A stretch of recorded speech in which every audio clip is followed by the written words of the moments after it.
Hello, welcome back to Manibil. This is part 3 of our deconstruction of consciousness squared series on idealism, strongly influenced by Bernardo Kastrup thinking. And this is video number 3 called Science versus Materialism. And the title or the description is Too many materialists overlook their own assumptions that violate the scientific method. This video continues from previous videos, obviously. Too many? Has this guy talked to all materialists, went around asking, are you a materialist? Okay. Do you believe this? Okay. It's sort of, and too many, how many is that? Is that more than 60% or what? 50%? Is that too many? It's just oh man, right?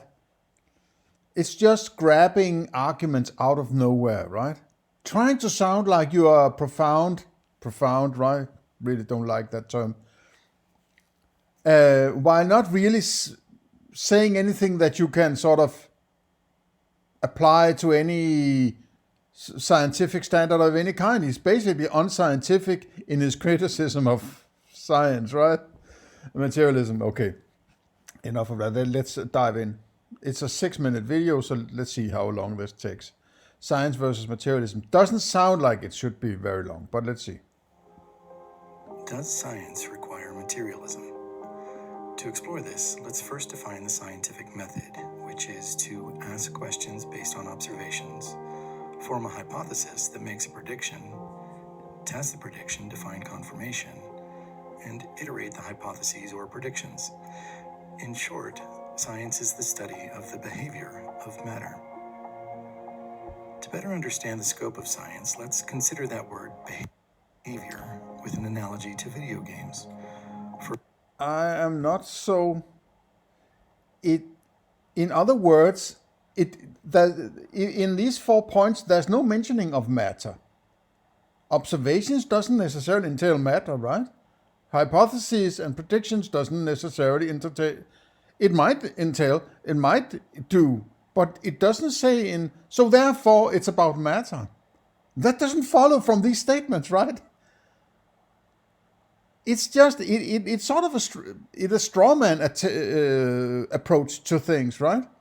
And therefore, I'm bringing in a term here, and now I'm going to pull down the straw man, right?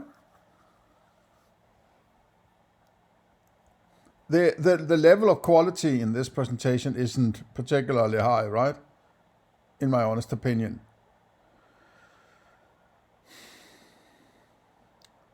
If you talk about matter, matter is an abstraction, an idea. It's not something, you don't experience matter. You might have an experience of something, some object like elephant, and say, my idea is that it's made of something I call matter, but you're not experiencing matter. Therefore, it's an abstraction or an idea or whatever term you want to put on it, right? It's not an experience. You don't experience matter. It's an idea. It's the way of saying all objects that behave this way I classify as being made up of an idea called matter, right? When I have this object, this beaver, if I drop it from the Eiffel Tower, don't do that, right? It's a thought experiment only. It falls the same way as if I drop a cat, or a dog, or an elephant, or a tractor, or a book, right? So I'm saying, because it behaves the same way, it is made of the same thing. He's saying everything is matter, therefore it behaves. That's putting the cart before the horse, right? Therefore it's a straw man argument. Matter is that which creates gravity within space in order to, if you want to do it the Einsteinian way, right? If it's not matter, it doesn't create gravity when it's placed in space. And since the idea is that space is everywhere, the idea of matter is that matter will create gravity wherever it is, right? And matter itself will be influenced by that gravity it creates, right? So, and if it's not influenced by gravity, it's not matter. So, it's a switching the terms of, this guy doesn't understand what he's talking about. He's just pulling some talking points from whatever it can sort of, it sounds like it's rigid point 1, point 2, point 3, but it's basically just an inverted straw man or something like that, right? Let's consider that word behavior with an analogy to video games. For a person to succeed in playing a video game, they must master the behavior of the game. They do not need to know anything So this is also planked directly from Bernardo Kastrup, right?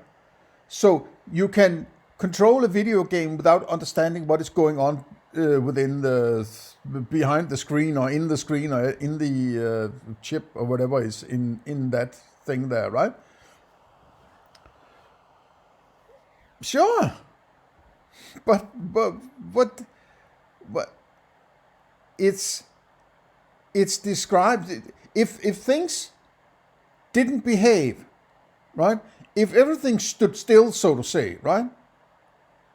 You couldn't use science.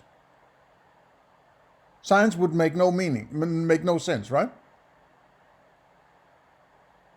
Because it doesn't behave. If nothing happens, nothing behaves. But isn't behaving a part of my description of my experience? I'm describing how my experience changes, right? So when I'm doing science, I have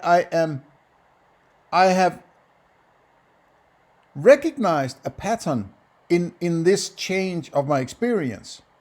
Certain aspects of my experience changes in a fashion that it keeps doing, so to say, right? The beaver keeps falling every time I drop it from the ivory tower, right? Or Eiffel Tower. So I'm saying there might be some pattern here. Let me try to describe that pattern. I'm not saying that just because I describe the pattern based on my memory and my present experience, that is going to happen all through whatever future, right? But I'm recognizing a pattern. I'm just describing it, right? Now, the idea of describing that pattern is it is only useful if you're going to use it in the future, right? If you're going to say, I think that in the future, if I want to, I'm not going to say, I think this is going to happen in the future, but if you're in a situation where you could draw some benefits of making some qualified predictions about that situation, you might draw upon those prior experiences and those descriptions you made following a scientific method in order to establish an idea of, I think this is going to happen, right? I won't jump from the Eiffel Tower in order to figure out whether or not it holds true, right? If it holds true, I'm dead, right?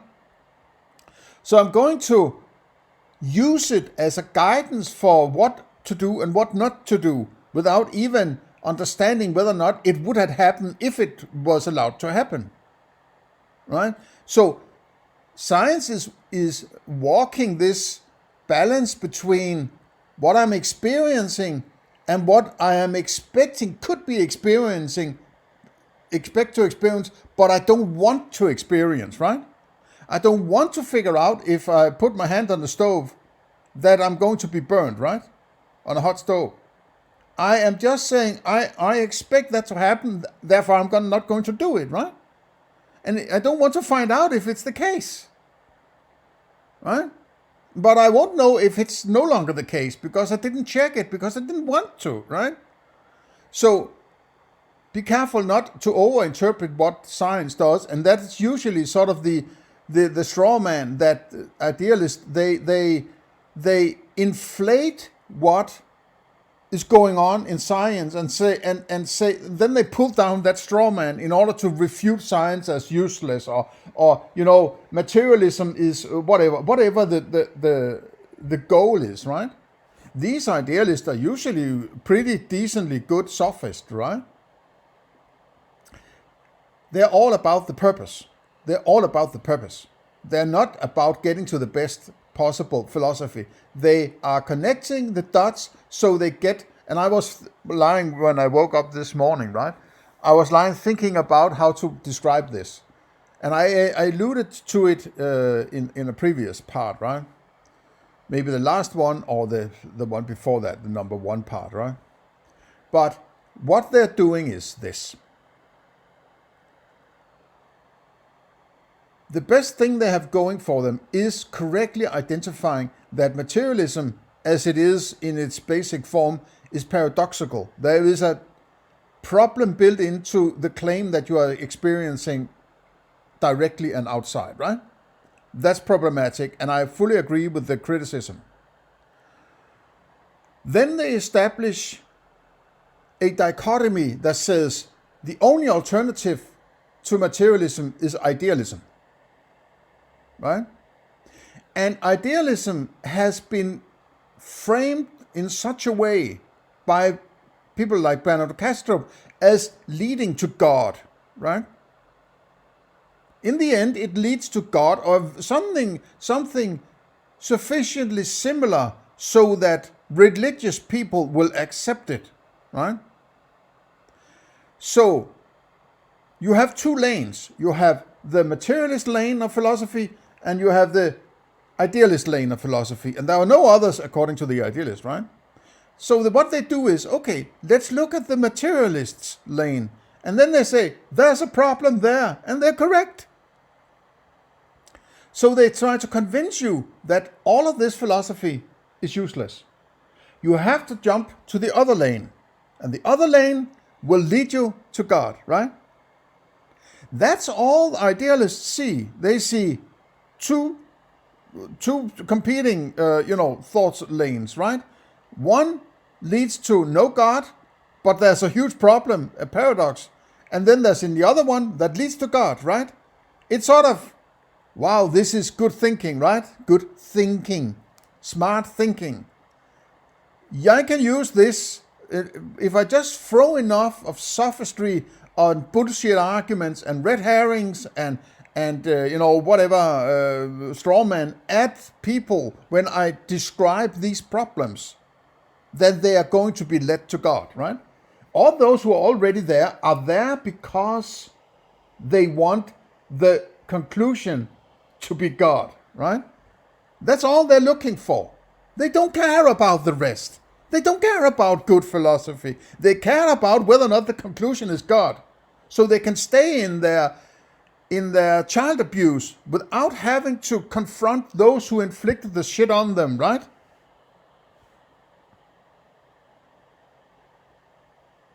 So what I'm deconstructing is basically people's psychology. It is not philosophy. It has to be shrouded in philosophy and all sorts of what looks like philosophical rigidity and appeals to, I know what science is, I can describe it in 4 points, and they think this and they're incorrect, so you have to go this other route, and oh God, right? It's kind of, it's pretty decently smart, I would say. It's just not good philosophy, right? And that's why I'm not criticizing it just this way as I do now. Well, though, as I've done all these deconstructions prior to this, I feel confident that I can just, frame it this way. And if you don't think it's good enough, just go back and read or listen to all my deconstructions of whatever. Usually Bernardo Kastrup, who's sort of the banner boy of idealism, right? He's the main crusader. He's the what was his Richard the Lionheart of idealism, right? So excuse me, I got a hiccup. Okay, let's see. I can do this. Of the computer hardware or software, even though the game's very existence is dependent on those fields. It turns out that this is also true for science, as the behavior of matter is independent of what matter actually is. That is the field of metaphysics, which is... Yeah, matter actually is, but you can't do that, you moron, man, right? Matter is a clarification or classification of your experiences. You're not saying there's matter out there and I'm describing it. You are moving you are putting the cart before the horse, right? Experiences of a particular kind are classified as being made of matter. Right? It's the experience comes first because it's empirical. You can't come up with some abstraction and then apply it to your experience. You are having experiences that you are classifying. They have a similar kind of behavior. And those who have that similarity, those with those similarities, are classified as being made up of matter, which in itself is an abstraction. You cannot clarify it further. But it's a useful fiction, maybe I should say, because that's the term Bernardo Kastrup used. It's a useful fiction that classifies and clarifies and, okay, it's made of matter. Okay, so I expect to be able to use this, that, and the other formula in order to predict the behavior of, for instance, elephants or beavers or tractors, right? If you throw the tractor off the Eiffel Tower, it's because it's sort of made of matter. Therefore, matter is, the gravitational formula, right? If it's not made of matter, you can't use the formula. It's just, look in the book. Is this made of matter? Yes, then use this formula. Do you have this experience? Yes. Is it classified as something that is made of matter? Yes. Use this formula, right? Or go make your own formula. It's stupid, this, right? Is the study of the fundamental nature of reality, including existence. Okay, so now he's calling the study of the fundamental reality. No, the fundamental nature of reality, right? How can you study that? A study is a kind of scientific approach. It's empiricism. Study is not thinking, right? Study is observing and analyzing observations. That's study. Study is not, I'm going to think about matter and I'm going to come up with an explanation what it is. You can't do that. It's an abstraction based on observations, right? It's so fucking stupid, man. Now, materialism, which purports to explain the nature of reality, is a theory of metaphysics. Does it? And such. Does it? Does it? The nature of reality? It doesn't. I wouldn't say. It doesn't explain anything. It's just there. Materialism is the notion that when I experience elephant, that is the actual elephant out there. Right? I may be wrong on my ideas of what entails materialism, but my description might as well be as good as any, right? Who is the mayor of descriptions of materialism? Who's the mayor of materialism, right? If you have a direct experience, if you think you have the actual experience of the outside, then you're a materialist. If you don't think you have a direct experience of an outside, you're something else. You might not be an idealist. I'm not an idealist. I don't know what to call it, right? Maybe it's sort of a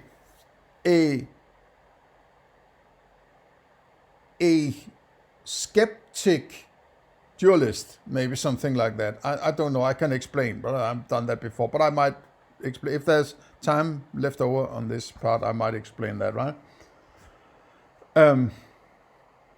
So it's I lost my train of thought. It was about materialism. The nature of it.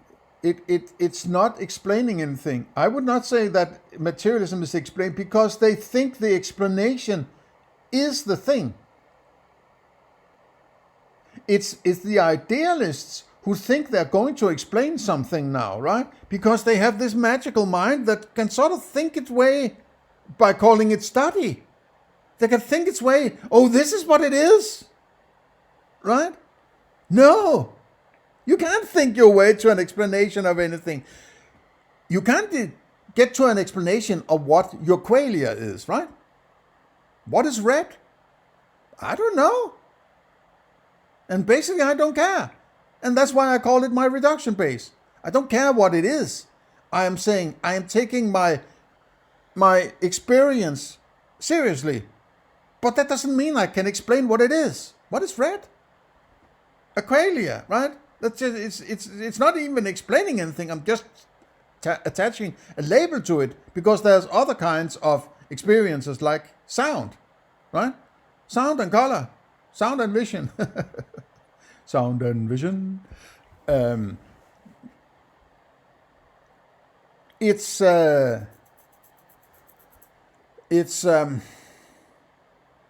calling it qualia is a linguistic shortcut, right? In order to say, I'm talking about the 5 qualia, types of qualia. I'm calling them qualia, right? 5 senses, let's say, right? I'm calling it qualia, so I don't have to mention all 5 each time I mention those, or even one of them. So I'm just calling them qualia. But doesn't mean I've explained anything by calling it that, right? Calling something, some term doesn't explain anything, right? And that's why I have a huge problem with how these idealists think they're going to explain anything.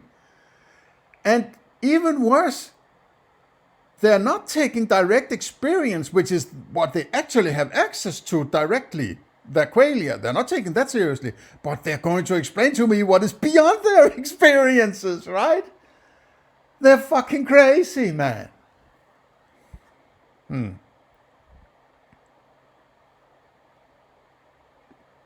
Questions lie well beyond the behavior of matter, so these two things are very distinct. But let's give it a little test. For scientists and others often assume that materialism is true, which means that consciousness would have to... Again, you can use the term true about materialism. It's not something that can be true.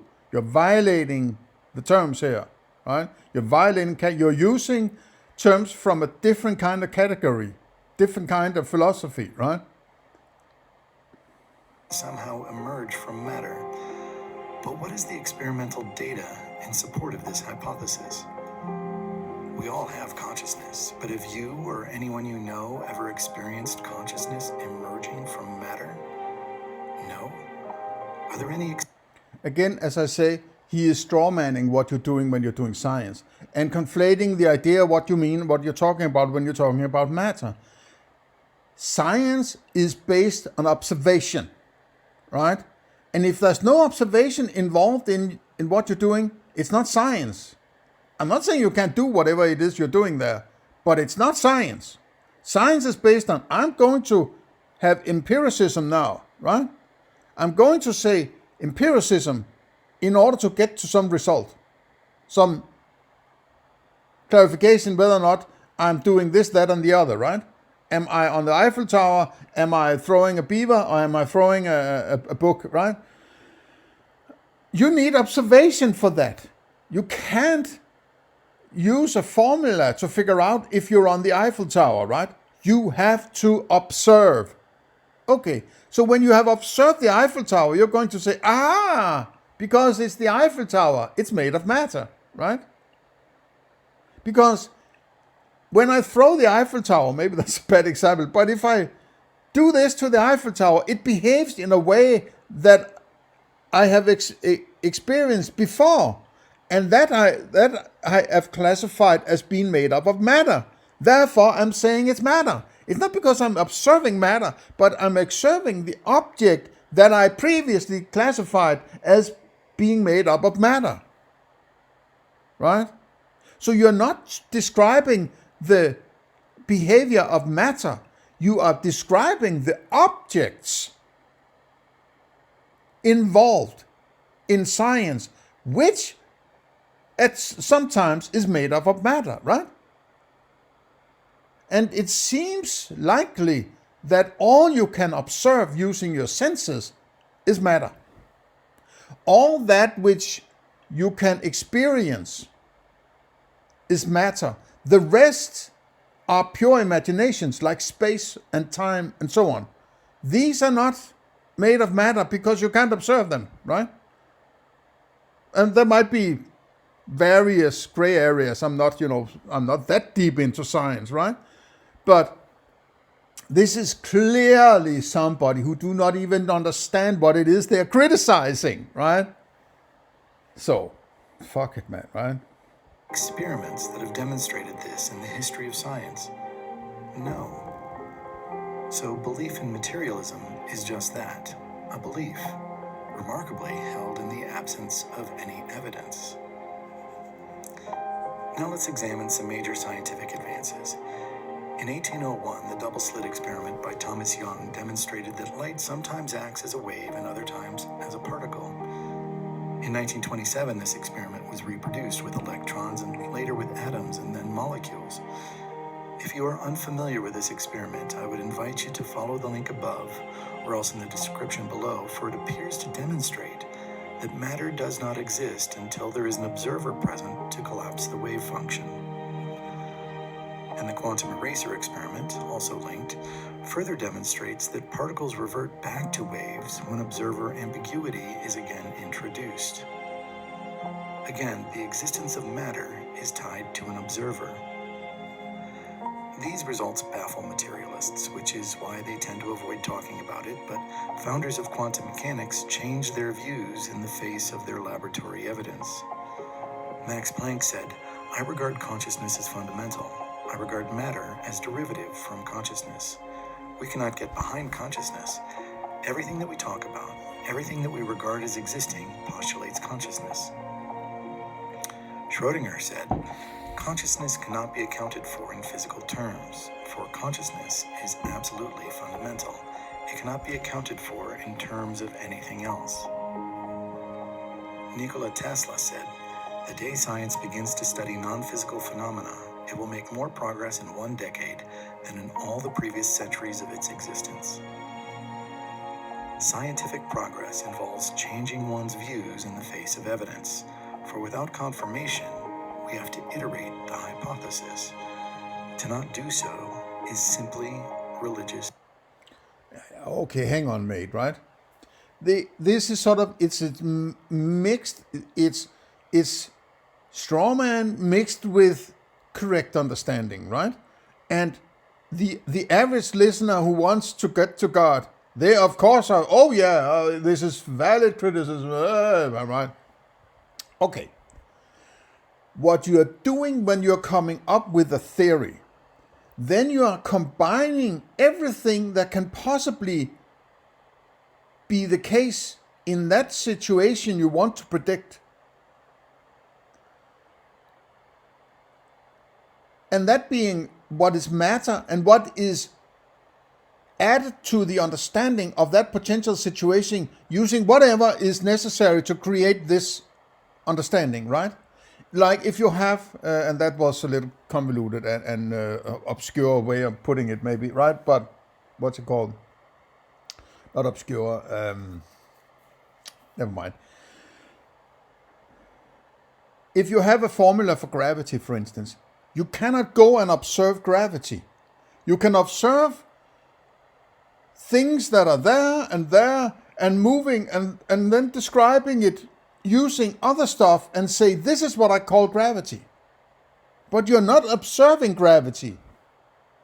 You're observing the effects of gravity, you could say maybe, right? And when you're describing things this way, you're describing things in a way that says, if I describe it this way, I cannot find any flaws in it. This theory, as far as I can see, is flawless predictor of what is going to happen. You're not the theory is not describing what cannot be described. For instance, gravity, right? But if I create a theory of gravity, then that theory has no flaws according to my observations. Then the theory itself is partly made up of imagination or abstraction, right? Gravity is an abstract idea, which is then on the other side of the equation described through observation. But the theory doesn't tell you what it is. The theory doesn't tell you what gravity is. You have to be very clear on that. Otherwise, you do not fucking understand what science is, right? The formula for gravity doesn't explain what gravity is.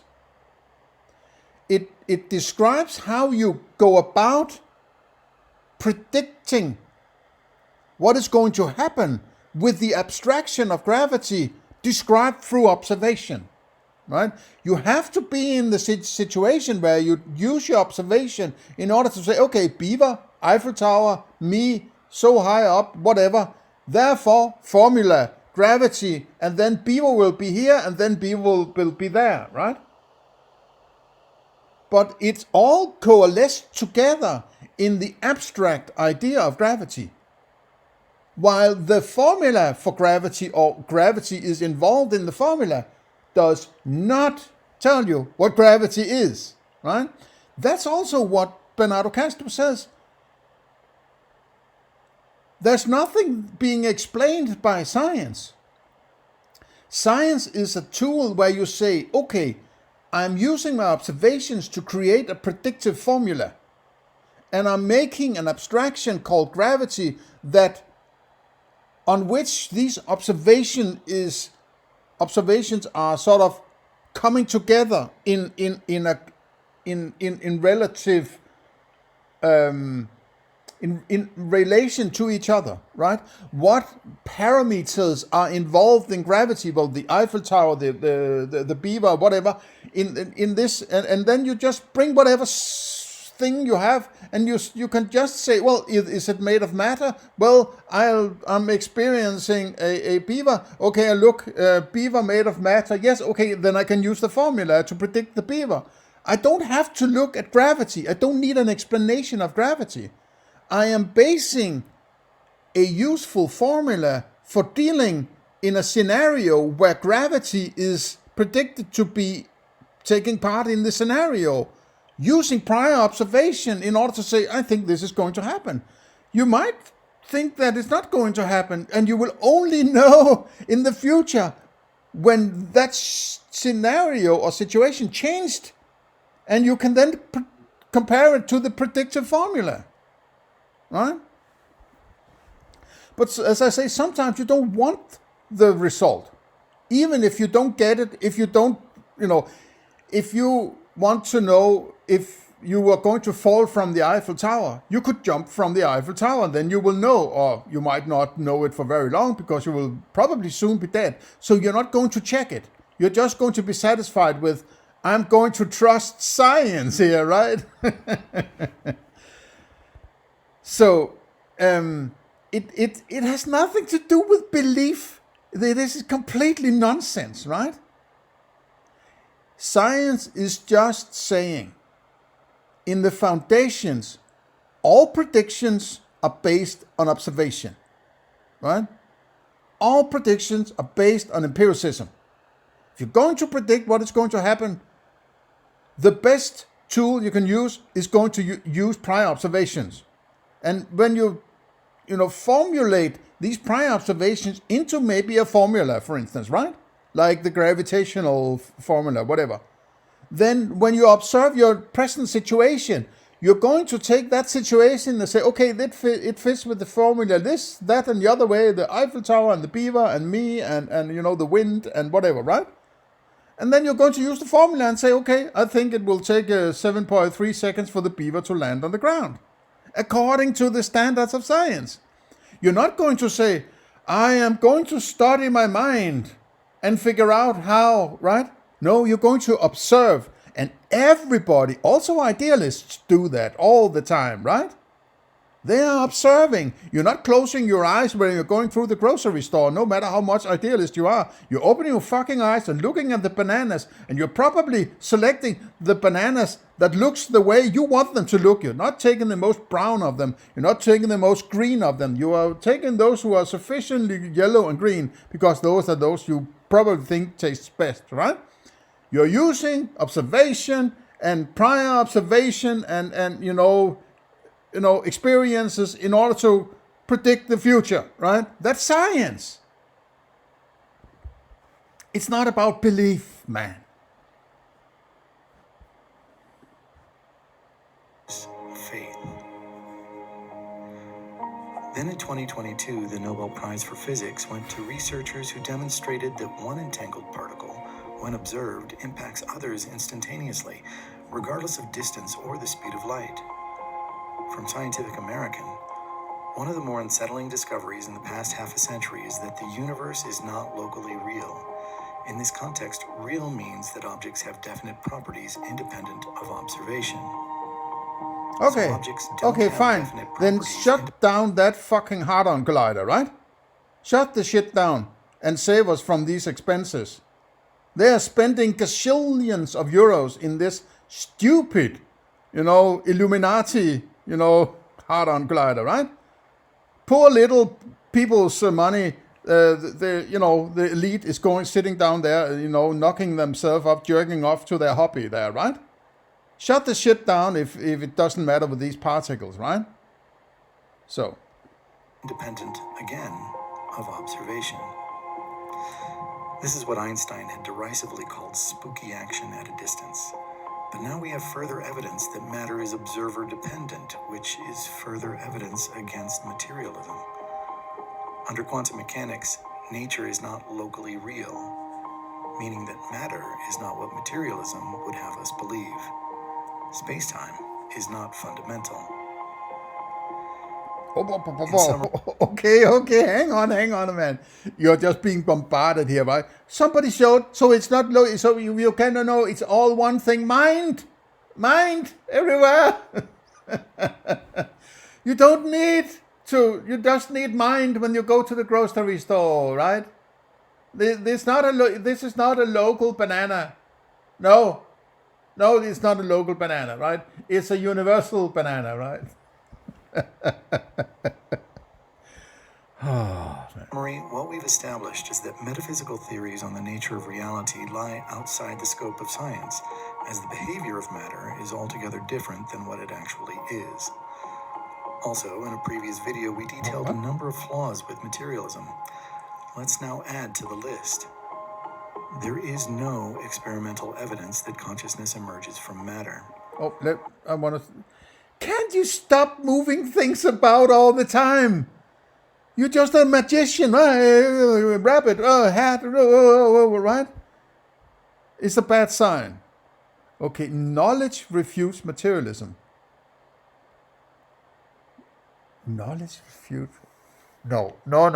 You can't appeal to a settled epistemology when you're doing metaphysics. It's ridiculous, man, right? You don't understand what you're doing. Minds can't have evolved. Why not? What is mind? It's an abstraction. Well, the qualia might have evolved somehow, right? What can you the best you could say is, I can't tell you if it's evolved, right? You can't say it hasn't evolved because you weren't there. It's in the past, right? So you have been in the past, all of the past, whatever huge that past was. And so it didn't evolve. It's a fucking big claim, right? Conscious cannot be an illusion. No, because it's an abstraction. Oh my God, man. This is so stupid, right? Contradict themselves about causal experiences. Materialism. I'm not really sure what he's referring to there. Themselves. So you're talking about persons. You should talk about the idea of it, the philosophy of it, not they are contradicting themselves. It's this us versus them approach, right? It's the theists versus the atheists, something like that, right? At least there's a built-in appeal or a psychology there. Okay, 5. There is no experimental evidence that consciousness emerges from matter. No, but isn't that what you're trying to say you can't get to?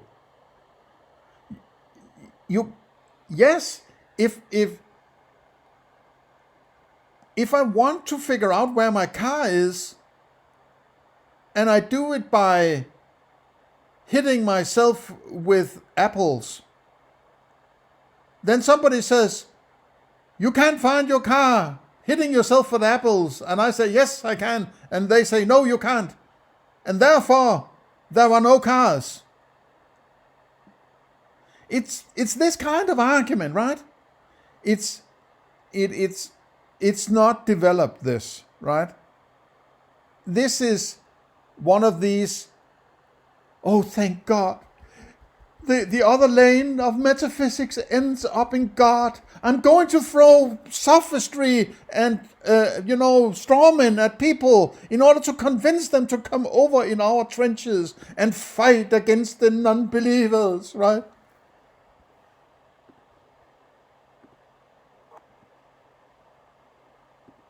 Waves of probabilities collapse into particles upon observation and return to waves when observer ambiguity is introduced. Nature. No. Let me put it this way. When you're talking about the microcosm of quantum, right? The quantum realm, whatever. It's no wonder that it makes no sense, because the mind seems to be working with colors and sounds and tastes to observe bicycles, beavers, and tomatoes, right?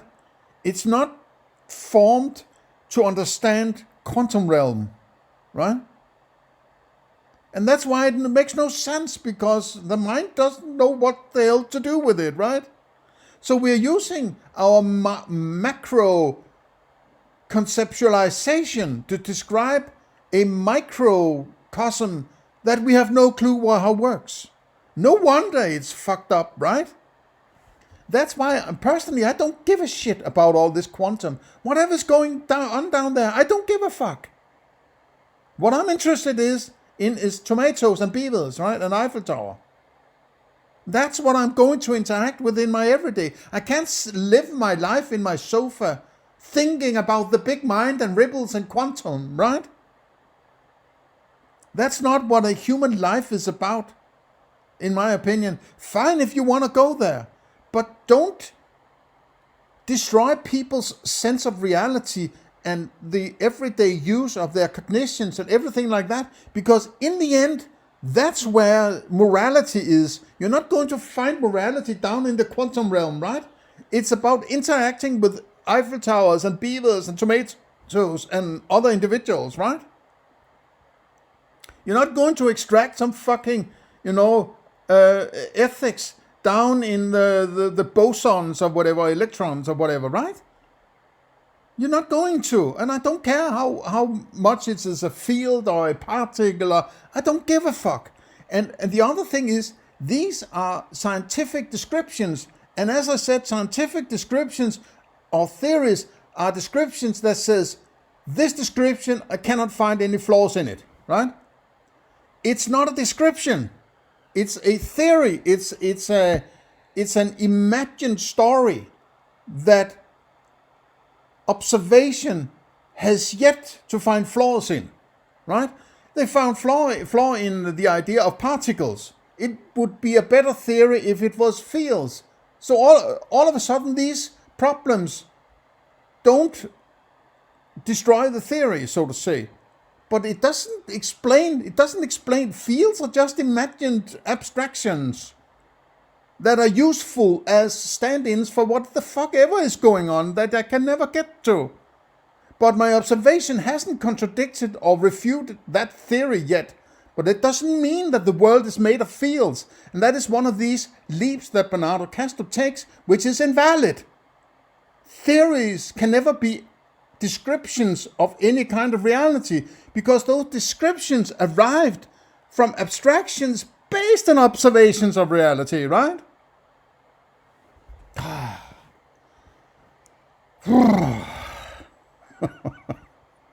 Is not locally real, meaning that objects don't have definite properties outside of observation.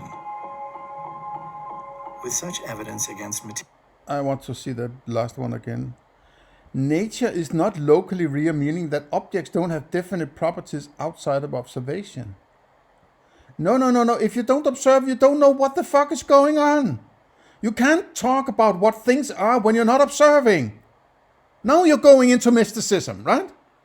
I don't need observation. I can tell you what is going on without observing. That's the step they want to take. They want to get away from observation, right? Because if you can observe whatever it is they're trying to push on you, right? You can check yourself whether or not they're fucking with you. But if they're leaving observation behind and say, no, you don't need observation. There we can go into abstractions, and then I can fuck with your mind, right? Because you can't check it, right? Fuck off. Outside of observation.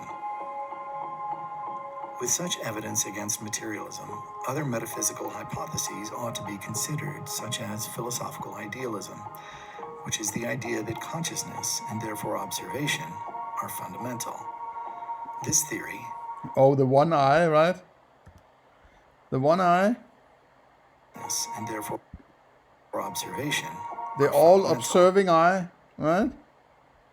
It's like, Sauron is looking, you have to pay attention to the back eye, looking at you, right? Oh, the one thing, the one eye, the one truth, the one mind, the one, man. Oh, man. This theory, not solipsism or dualism, it's almost like he's sitting there perched in his God throne, in this mindfulness music and, graphics moving about eyes and stars and, galaxies and, whatever, and talking is the echo. It's like he's sitting on this God mode and talking down to you. The one eye is talking to you. Oh my God. These are fucking crazy people, man. As I say, the world is run by psychopaths, crazy people, and useful idiots, right? And I would say oftentimes, I think useful idiots are narcissists, right? People without a backbone. So, it's just a case, which one is it, this one, right? I would say this is useful idiot. Possibly, right? Or crazy. Maybe a both, right? With these scientific findings, and which we will describe in more detail in future videos. Be sure to like this video and subscribe to Consciousness Squared. I'm not going to like it, because I don't like it, right? Obviously. So, okay, that's it for now. I mentioned that I might try to describe my metaphysics. I actually don't like these terms and I don't like terms that has already been classified by somebody else, because then I'm sort of handing over the description of my philosophy to somebody else. So I don't really like the term, but it's difficult, because then how do I need to explain it every time somebody asks and so on, right? Okay, so let me say, if I should be as neutral as possible, I'm a dualist that is stuck in his experience. I'm a dualist that can't get out of one of the experiences, or one of them, right? If you're a dualist, there are two kinds, but I am stuck in one of them. The other one I have imagined. It's not something I experience. I can't get to it because I'm in my experience, right? But I am working from the idea that some part of my experiences are representations of an outside. It's purely imaginary. It's a construct. But who are you to tell me whether or not I can construct that? That's what I would like people to be more confident in their own philosophy, so they can say, yeah, I might be the only one who has this philosophy, but so fucking what? It's my fucking philosophy. Don't tell me what I can have of philosophy, because then I would be listening to that experience that I'm trying to clarify, right? Then it would be a circular begging the question kind of argument. So you have to come up with your own philosophy. I'm just a part of your experience, right? Don't let me tell you what to think. Don't let anybody tell you what to think. Think for yourself, right? Please share, like, and subscribe. Consider donation, link below. Or also consider joining the board, also link below. And beyond that, have a nice day. See you in the next one.